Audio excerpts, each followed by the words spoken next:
नमस्ते दोस्तों, हमारी चैनल में आपका फिर से स्वागत है। अगर आपने अभी तक हमारी चैनल पे सब्सक्राइब नहीं किया है तो ज़रूर कीजिए और नोटिफिकेशंस के लिए बेल आइकन प्रेस करना मत भूलिए। तो हम आ गए हैं हमारे केरला बैक वाटर्स के वीडियो के आखिरी हिस्से पर। और ये जो हमारा आखिरी भाग है उसमें आप बहुत सारी अलग अलग चीज़ें देखेंगे जो हमारे पहले 3 वीडियोस में नहीं थी। जैसे कि यहाँ पे जो मंदिर बनाए गए हैं और कैसे स्कूल से आते हुए बच्चे बोट में ही आते जाते हैं और ये एक नॉर्मल पार्ट ऑफ लाइफ है उनका। और बोट रेस का स्टार्टिंग और फिनिशिंग पॉइंट भी आपको इस वीडियो में देखने को मिलेगा। तो जैसे ही हम आगे चल पड़े थे हमने ये मंदिर देखा जो आप लेफ़्ट साइड में देख रहे हैं, जो अभी हम आपको क्लोज़अप में दिखाएंगे।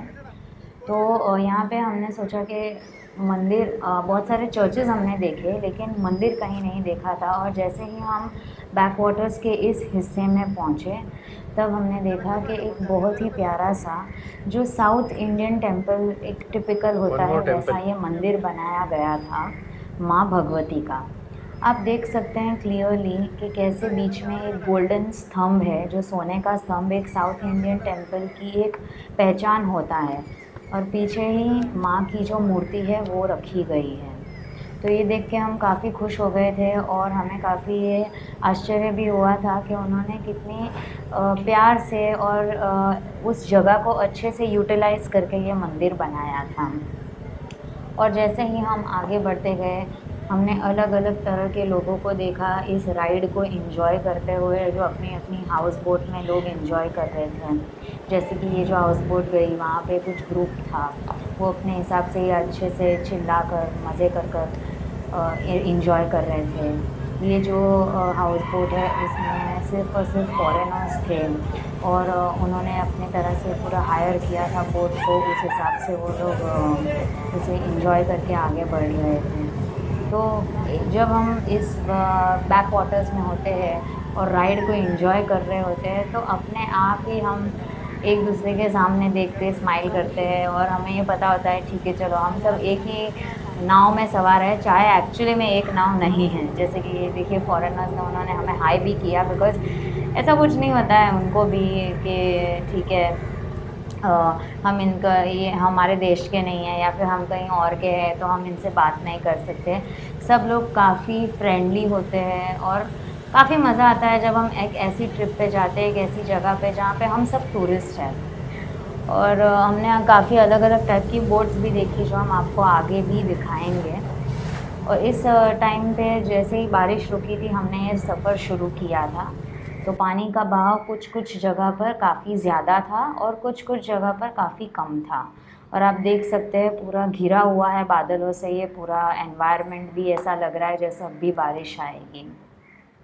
और दूर से भी कुछ जगहों पे जब हमने देखा कि किस तरह से पैसेंजर बोट्स में भी लोग जा रहे हैं ज़्यादा ये केयर किए बिना कि ठीक है चलो इतनी ज़्यादा बारिश हो रही है। तो जैसा हम यहाँ शहरों में ट्रेन में और बसों में ट्रैवल करते हैं वैसे ही ये लोगों की ये रोज़मर्रा की ज़िंदगी का एक हिस्सा है। तो ये पैसेंजर बोट में आप देख सकते हैं ऊपर भी लोग बैठे हैं, नीचे भी बैठे थे। रोज़ ये लोग यहाँ से वहाँ एक जगह से दूसरी जगह पे जाते हैं।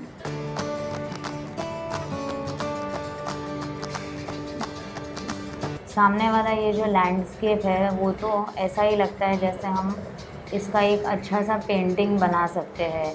वो एक होटल थी वहाँ पे और रिसॉर्ट जैसा ही था, होटल रिसॉर्ट आप कुछ भी बोल सकते हैं, जो यहाँ पे इन्होंने बनाया हुआ है बैक वाटर्स में एलेपी में। और काफ़ी सारे टूरिस्ट ऐसी जगह पर भी बुकिंग करते हैं रिसॉर्ट में।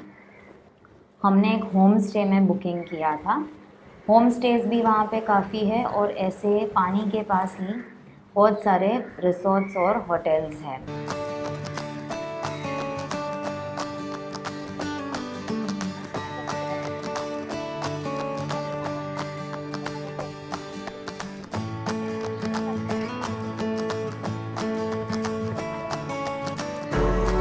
कुछ बस स्टॉप्स जैसे कि आप देख सकते हैं आगे जो आ रहा है लेफ़्ट साइड में, आप देख सकते हैं उन्होंने उनको स्पेशली प्रोटेक्ट किया हुआ है, प्लास्टिक से बांधा हुआ है। क्योंकि कुछ जो बोट स्टॉप्स या बस स्टॉप्स जो हैं वो इसलिए ही यूज़ किए जाते हैं क्योंकि वहाँ पे सामान ले जाने वाली बोट्स रुकती हैं। काफ़ी सारा सामान होता है, चाहे नारियल बोलिए, स्पाइसेस बोलिए या मछलियाँ बोलिए। तो ये जो सारे बोट स्टॉप्स हैं वो काफ़ी अलग होते हैं, इसीलिए स्पेशली उन्हें बनाया जाता है और पैसेंजर बोट्स यहाँ पे नहीं रुकती है, ऐसा हमारे गाइड ने हमसे कहा था। जैसे ही हम आगे बढ़े हमने और एक चीज़ देखी, जैसे आपको आगे ब्लू बोर्ड दिख रहा है वो एक मेडिकल केयर सेंटर है। जैसे हम पास में जाएंगे आपको उसका नाम भी समझ में आएगा क्या है। लेकिन ये जो मेडिकल केयर सेंटर है वो एक छोटी सी अस्पताल या डिस्पेंसरी जैसा होता है। तो जैसे कि लोग यहाँ पे पानी के बीच में रहते हैं और कोई भी मेडिकल इमरजेंसी अगर हो उन्हें, तो वो लोग ऐसे मेडिकल केयर में या फिर जो छोटी डिस्पेंसरीज़ और हॉस्पिटल्स हैं जो बैक वाटर्स के थोड़े थोड़े अंतर पे बनाई हुई है, वो लोग वहाँ जाके अपनी कोई भी प्रॉब्लम वहाँ पे सॉल्व कर सकते हैं। कभी कभी फायर एंड रेस्क्यू या फिर एम्बुलेंस को आने में देर लग सकती है, जैसे हमने पार्ट 2 के वीडियो में दिखाया है आपको। जो एम्बुलेंस है वो यहाँ पे घूमती रहती है, लेकिन कभी कभी उस जगह पर पहुँचने में जो थोड़ी देरी भी हो जाए, तो ये मेडिकल केयर सेंटर्स हैं। और ये मेडिकल केयर सेंटर्स हैं वो उनको इमरजेंसी में छोटा मोटा किसी को लग जाए, एक्सीडेंट हो जाए या फिर किसी दवाई की इमीडिएट ज़रूरत हो, तो वो उन्हें यहाँ से मिल जाती है। तो यहाँ के लोगों ने प्रकृति के साथ साथ रहना भी सीख लिया है और अपनी सुविधाओं को भी उस तरह से ढाल लिया है। आप देख सकते हैं आगे का ये जो मैदान छोटा सा जो मिट्टी जैसा जो दिख रहा है, उसमें और पानी में काफ़ी ज़्यादा फ़र्क नहीं है, ज़मीन और पानी में। और ये जो बुज़ुर्ग महिला है वो आराम से बैठी थी यहाँ पे। तो यहाँ के लोग वैसे ही रहते हैं, उन्हें ज़्यादा फ़र्क नहीं पड़ता है ज़्यादा बारिश वगैरह आने से। अपने छोटे छोटे होटल रेस्टोरेंट वो लोग वैसे ही चलाते हैं। अब आप देखिए ये है बनाना बोट। ये जो बनाना बोट है स्नेक बोट है एक्चुअली, जो बोट रेस में इस्तेमाल की जाती है। हम जब उसे दूर से हमने देखा था प्रैक्टिस के टाइम पे, तब हमें यही लगता था कि कितनी लंबी होगी ये और कैसे इसमें 80 से 100 लोग बैठ पाते होंगे। लेकिन जब हमने ऐसे पास में देखा तो हमें पता चला कि काफ़ी लंबी है, काफ़ी मज़बूत भी है और आराम से 80 से 100 लोग इसमें बैठ सकते हैं। और ये जो बीच का एरिया है, ये जो सेक्शन है रेड लेबल वाला, वहाँ पे जो उनके इंस्ट्रक्टर होते हैं वो बजाते हैं। जब आप बोट रेस का वीडियो देखेंगे आपको पता चलेगा।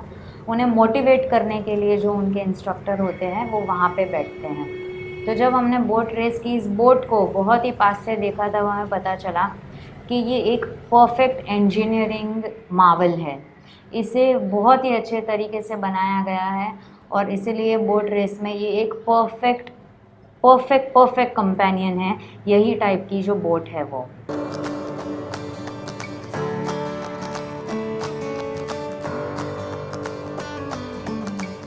आगे आप ब्रिज भी देख सकते हैं। काफ़ी पुराने नए ब्रिजेस हमने देखे जो लोगों के लिए बहुत ही यूज़फुल है, क्योंकि वो एक ओर से दूसरी ओर आने में उन्हें हेल्पफुल रहते हैं। क्योंकि कभी कभी हर किसी के पास बोट्स नहीं रहती है खुद की, तो उन्हें पैसेंजर बोट के लिए जो वेट ना करना हो तो वो ऐसे ब्रिजेस से आ जा सकते हैं। और एक चीज़ जो हमने देखी है वो ये है कि ये जो घर है इनके आसपास उन्होंने चावल भी उगाए हैं और बहुत सारी सब्जियां उगाते हैं, वनस्पति उगाते हैं और मिर्ची हो, टमाटर हो, जो रोज़मर्रा की ज़िंदगी में काम आए। नारियल तो उगते ही है, फिर केले वो लोग अपने घर के आसपास उगाते हैं ताकि इन्हें बहुत ज़्यादा बाहर निर्भर ना रहना पड़े। कह सकते हैं केरला के लोग सबसे ज़्यादा आत्मनिर्भर लोग होते हैं, क्योंकि अपने घर के आसपास जो भी सबसे ज़्यादा उग सकता है, जो परफेक्टली आसपास की एनवायरनमेंट वातावरण को सूट होके अच्छे से उग सकता है, वो लोग उन चीज़ों को अपने घरों के आसपास उगाते हैं।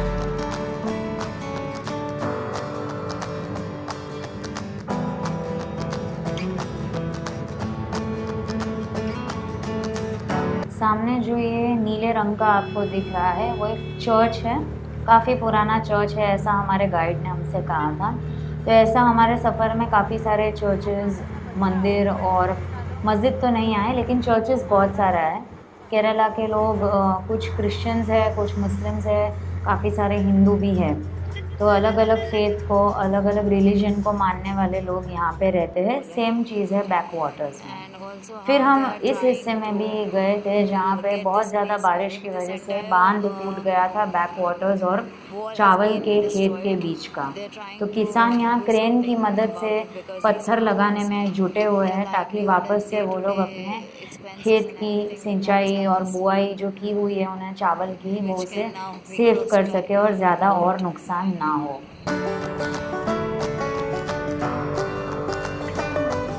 यहाँ पे लोगों ने पेड़ों को भी ना ही ज़्यादा काटा है, ना ही ज़्यादा उन्हें एक्सप्लॉइट किया है। जैसी प्रकृति है वैसे ही रखा है और यही केरला को और ज़्यादा सुंदर बनाता है। ये जितनी भी ग्रीनरी है वो इसीलिए है क्योंकि लोगों ने प्रकृति के इस महत्व को हमेशा समझा है। ये यहाँ का एक जल पक्षी है। ये आपको बहुत सारे देखने को मिल जाएंगे जब आप बैक वाटर्स की सैर करेंगे। पानी में भी रहते हैं ऐसे, कभी कभी अपने पंख सुखाने के लिए या फिर पेड़ के ऊपर भी ऐसे ही बैठ जाते हैं। केरला में काफ़ी सारे जल पक्षी है। कुछ का अगर मैं नाम लूँ तो टॉन्स, किंगफिशर्स, डार्टर्स, कॉमोरेंट्स, ऐसे बहुत सारे बर्ड्स यहाँ पे पाए जाते हैं। कछुए भी काफ़ी सारे होते हैं, ऑटर्स भी पाए जाते हैं और नारियल के पेड़, केले के पेड़, बहुत सारे वनस्पति, श्रब्स, बुशेस तो आप देख ही रहे हैं जैसे ही हम आगे आगे सफ़र में बढ़ रहे हैं। हर जगह पर आपको आसपास में वही देखने को मिलेगा।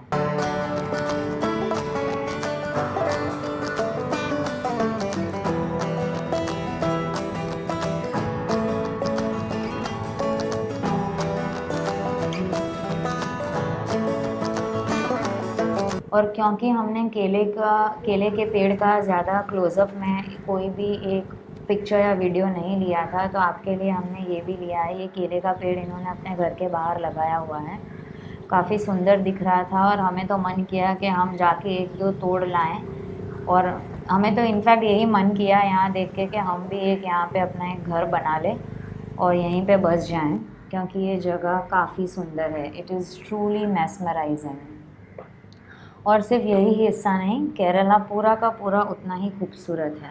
और केरला ही क्यों, सारा भारत उतना खूबसूरत है। इसीलिए तो हमारे प्रधानमंत्री ने कहा है कि हमें हमारे ही देश की अलग अलग जगहों पे जाना चाहिए। विदेश में जो भी है उससे कई ज़्यादा खूबसूरत जगहें हमारे खुद के देश में हैं। पहाड़ भी है, बर्फीली वादियाँ भी है और ऐसे बैक वाटर्स भी है। इन बुज़ुर्ग को देखकर भी हमें काफ़ी खुशी हुई थी कि किस तरह से वो अपनी नौका को चप्पू चलाकर बहुत ही आसानी से एकदम आराम से चला रहे थे। उनके पास जो थैला दिख रहा है उसे देख के ऐसा ही लगता है शायद कुछ सामान बेचने गए होंगे या फिर जो उनकी रोज़मर्रा की ज़िंदगी में वो करते होंगे, एक गांव से दूसरे गांव वैसे गए होंगे। और जैसे हमारी बोट आई, उन्होंने एक ओर से वो दूसरी ओर बहुत आसानी से आ गए। उनकी इस नाव में ना ही कोई मोटर है ना ही कोई मशीन, वो चप्पू से ही आराम से अपनी नाव को चला के जा रहे हैं और बहुत ही आराम से। ऐसा कुछ दिख नहीं रहा है कि उन्हें कुछ ज़्यादा मेहनत पड़ रही है। हम शहर में रहने वाले लोगों को काफ़ी सारा ऐसा होता है कि हमें मेहनत पड़ती है और वो सब, लेकिन ये लोग, इन्हें कोई मेहनत जैसी कोई चीज़ है ही नहीं, ना ही इन्हें कोई प्रॉब्लम होती है। बहुत ही आराम से वो अपना काम करते हैं। यहाँ के लोगों की लाइफस्टाइल ही इतनी सिंपल है और वैसे भी सादगी वाली ही ज़िंदगी जो है वो इंसान को काफ़ी खुश रखती है। बहुत ज़्यादा कॉम्प्लिकेशंस हो जाते हैं तो हमें पता है कि और ज़्यादा हमारी लाइफ में प्रॉब्लम्स आने के चांसेस होते हैं। इससे अच्छा हम सिंपल रखें, वही अच्छा है हमारी लाइफ को। ये देखिए, ये जो बोट है वो एक रेस्टोरेंट बोट है। ये फ्लोटिंग एक रेस्टोरेंट था, देख सकते हैं आप। इसमें कोई कमरे नहीं है, टेबल और चेयर्स है। तो ये जो बोट है उसके लिए आपको अलग से बुकिंग करनी पड़ती है। डाइनिंग कर सकते हैं आप इसके अंदर और आप जो शेफ़ को बोलेंगे वो आपको बना के देंगे। तो इसका एक अलग से बुकिंग होता है, वो भी ऑनलाइन पे अवेलेबल होता है। आप इनको भी देखिए, विदेश से आए हुए यात्री हैं और उन्होंने भी हमारे जैसी बोट हायर की है और ऊपर बैठ के इस सैर का आनंद ले रहे हैं। लेकिन जब आप जाएं तो आप ध्यान रखिएगा, क्योंकि ये लोग आराम से बैठे थे, हमें भी आराम से ही बैठ के सैर का आनंद लेना होता है। काफ़ी कुछ लोग कुछ ना कुछ मस्ती करते हैं और इस तरह से अपने फ़न को दूसरों को तकलीफ़ हो वैसा करते हैं, वैसा हमें नहीं करना चाहिए। ये एक लेक साइड है, झील है। यहाँ पे भी ये बस स्टॉप आपको दिख रहा है, बोट स्टॉप। और ये बोट स्टॉप खाली है क्योंकि अभी ये इनके जॉब का टाइमिंग, काम पर जाने का टाइमिंग नहीं था। अदरवाइज़ काफ़ी सारी भीड़ सुबह 9, 10, 11 बजे और शाम के 5 से 7 में रहती है। लेकिन पैसेंजर बोट्स भी आती जाती रहती है 10-15 मिनट के अंतर पर, और इनको, यहाँ के लोगों को उसका टाइमिंग भी पता होता है।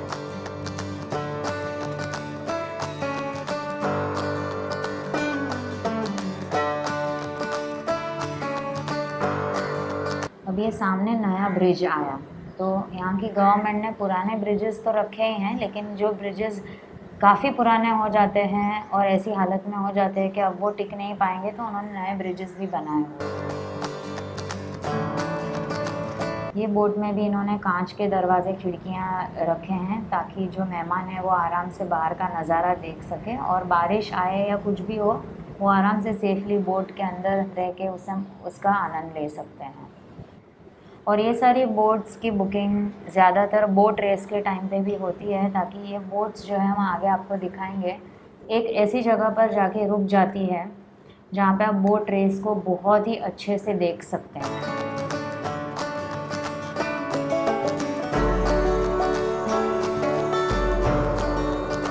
ये यहाँ के लोगों की रोज़ की बात है। वो लोग कपड़े बर्तन भी इस पानी में धोते हैं कभी कभी, जब इनको पानी की सप्लाई का तो कोई इश्यू नहीं है, लेकिन ये रोज़ का इनका काम है। और ये लोग कोई गंदी चीज़ें यहाँ पे नहीं डालते हैं, ये लोग एक नॉर्मल तरीके से ही साफ़ सफाई रखते हैं, जैसे ये अपने घर के ही पास की कोई पर्सनल झील हो।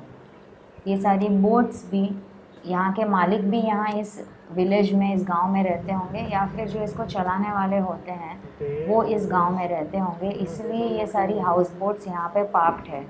इनमें अभी कोई यात्री नहीं थे।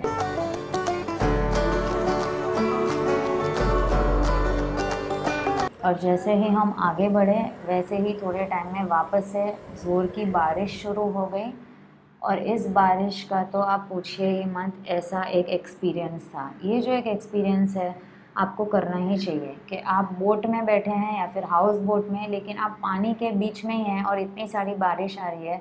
It is a wonderful experience, nothing as magnificent as this. इतना प्यारा अनुभव है ये, बहुत ज़्यादा ठंडक आपको महसूस होगी, और बारिश की जो भीनी भीनी खुशबू है उससे आपको यही लगेगा कि हम बस बोट में आगे बढ़ते जाएं और ये बारिश ऐसे ही चलती रहे।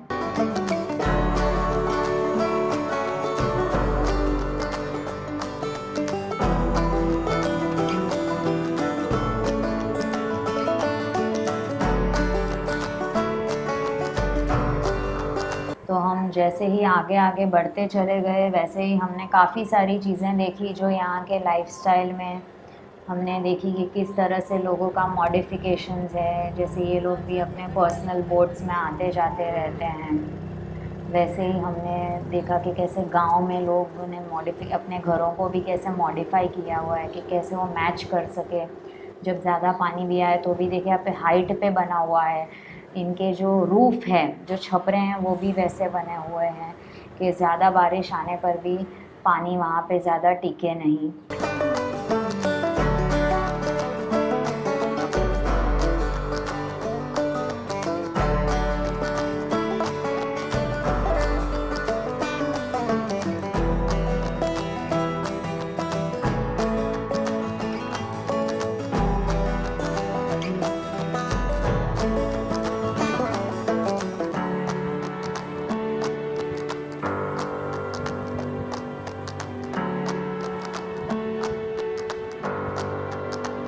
जैसे ही हम आगे बढ़ते गए, इस संकरी सी झील में हमने देखा कि ये भी एक पैसेंजर बोट ही है जो इन्होंने पार्क की हुई थी।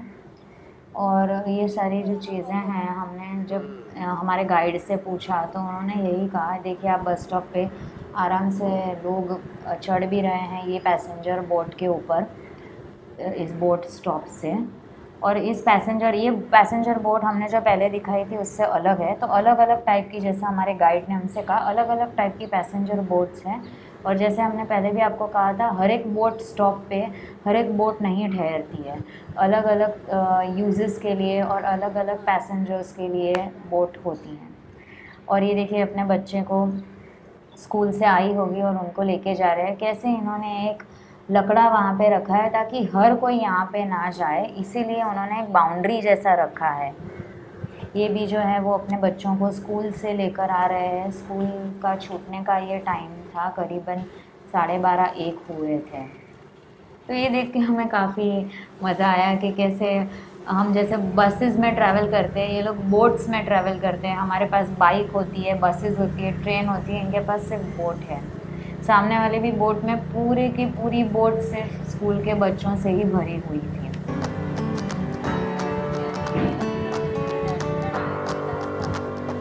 सामने आप देखेंगे वो आयुर्वेदा मसाज सेंटर है, केरलियम।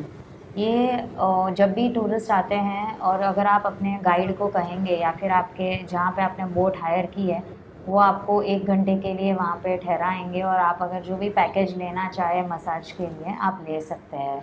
केरला का मसाज, आयुर्वेदिक मसाज काफ़ी प्रसिद्ध है ऑल ओवर द वर्ल्ड। और बहुत सारे जो विदेशी यात्री हैं और भारत से भी जो टूरिस्ट जाते हैं, वो लोग इस मसाज का एक बार तो एक्सपीरियंस करते ही हैं।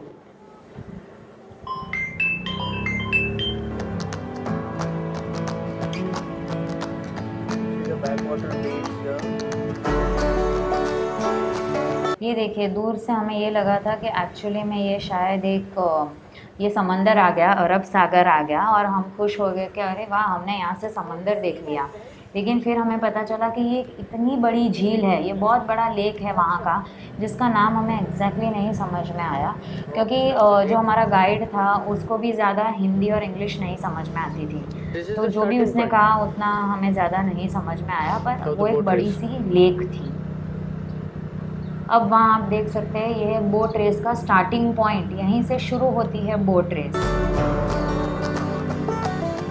क्योंकि बहुत बारिश आ गई थी इसलिए बोट रेस कैंसिल हो गई थी, लेकिन फिर भी ये लोग प्रैक्टिस कर रहे थे और प्रैक्टिस करते वक्त भी वो लोग यहीं से शुरू करते हैं।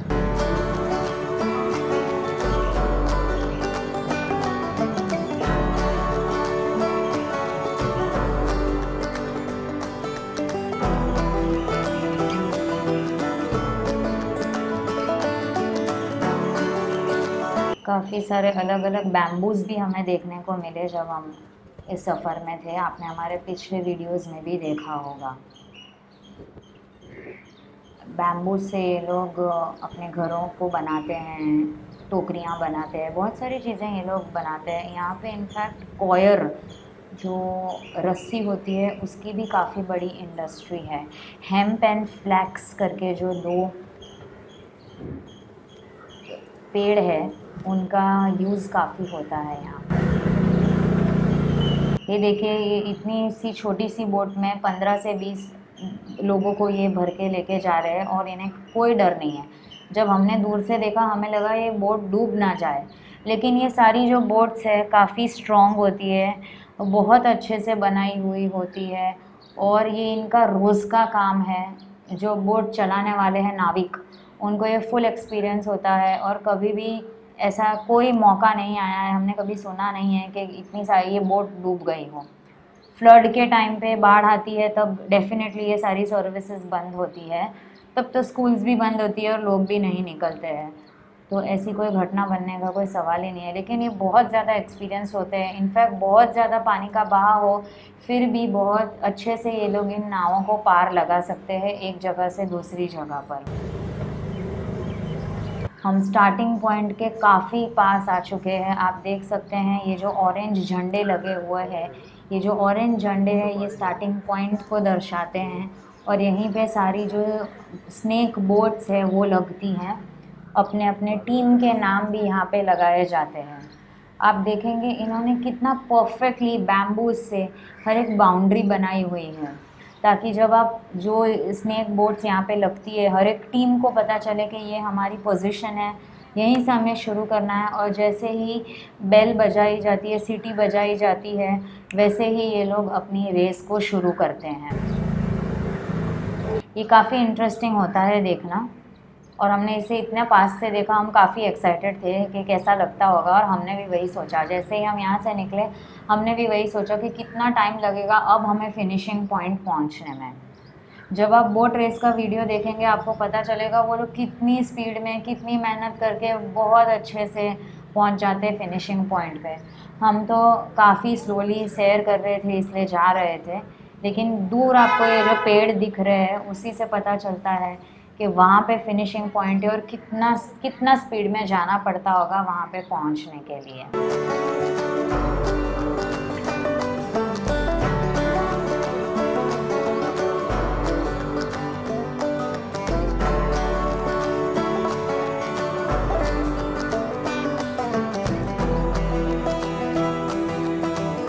ये भी एक बड़ी सी झील है। तो ये मैं इस बाउंड्री की बात कर रही थी। ये जो आपको पानी के बीच में लकड़ियाँ दिख रही है वो बाउंड्रीज है हाउस बोट के लिए।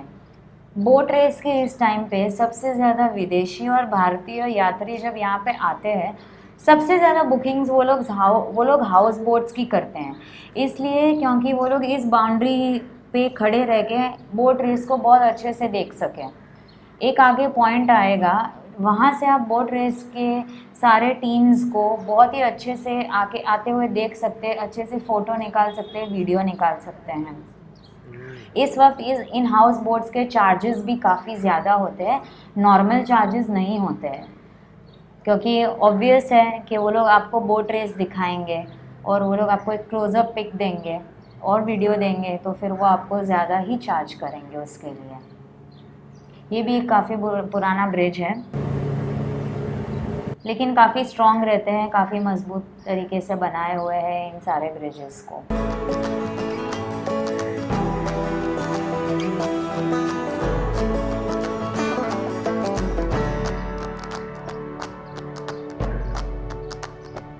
हम और स्पीड में बढ़ रहे थे कि हम जल्दी से जल्दी फिनिशिंग पॉइंट में पहुँचे और हमें भी पता चले कैसा लगता होगा, इसलिए हमने वीडियो को भी थोड़ा फास्ट फॉरवर्ड कर दिया है ताकि हम आपको जल्दी से जल्दी फिनिशिंग पॉइंट बता सकें।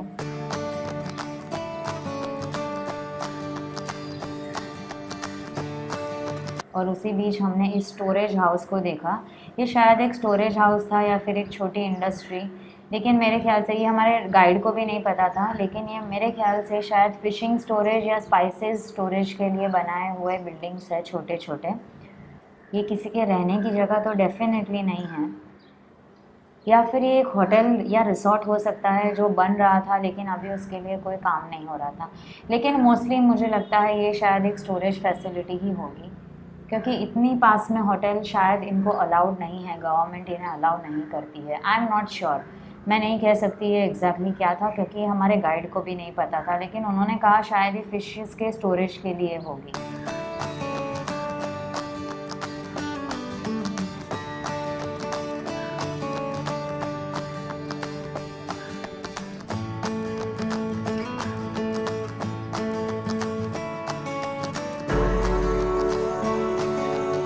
तो आप सामने देख सकते हैं आ गया है फिनिशिंग पॉइंट। नेहरू स्टेडियम भी काफ़ी अच्छे से दिख रहा है।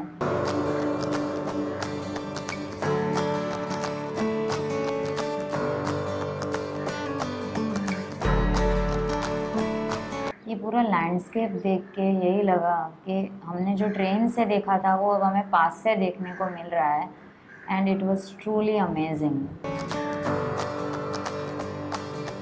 यहाँ के रहने वाले लोग काफ़ी लकी है, काफ़ी खुश नसीब है, मैं कह सकती हूँ।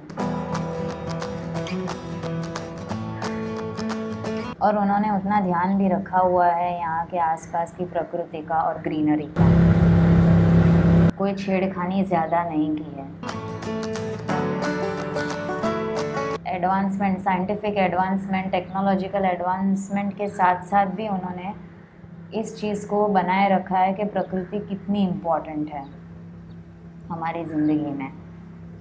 Nature is so important for our survival. ये दोनों बच्चे अपनी मस्ती में मस्त थे, चलाने की कोशिश कर रहे थे अपनी खुद की बनाई हुई छोटी सी राफ्ट को, और फाइनली ये चल पड़ी।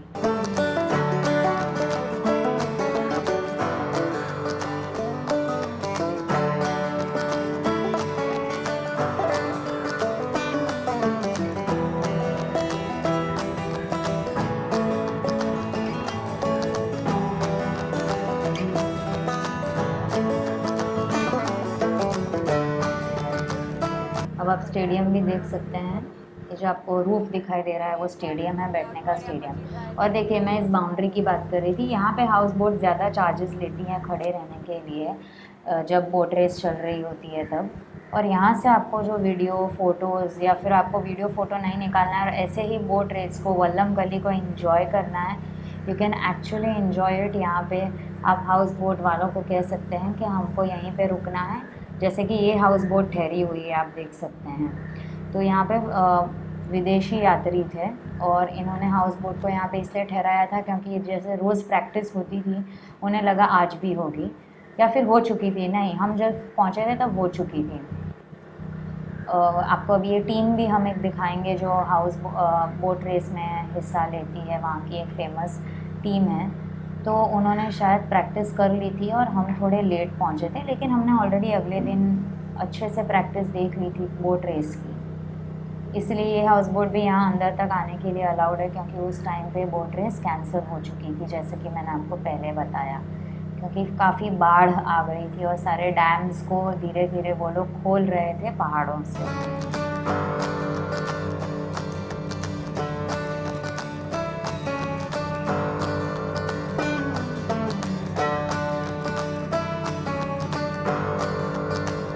आपको स्टेडियम आराम से दिख रहा है, कैसे स्टेप्स बनाए हुए हैं बैठने के लिए। यहाँ पे गेस्ट बैठते हैं उस टाइम जो मिस्टर सचिन तेंदुलकर आने वाले थे। ये देखिए, ये एक टीम है जिसने ऑलरेडी प्रैक्टिस कर ली है बोट रेस के लिए, और वो लोग वहाँ पे अभी उस साइड पे आराम से रेस्ट कर रहे हैं, ब्रेक लिया हुआ है उन्होंने।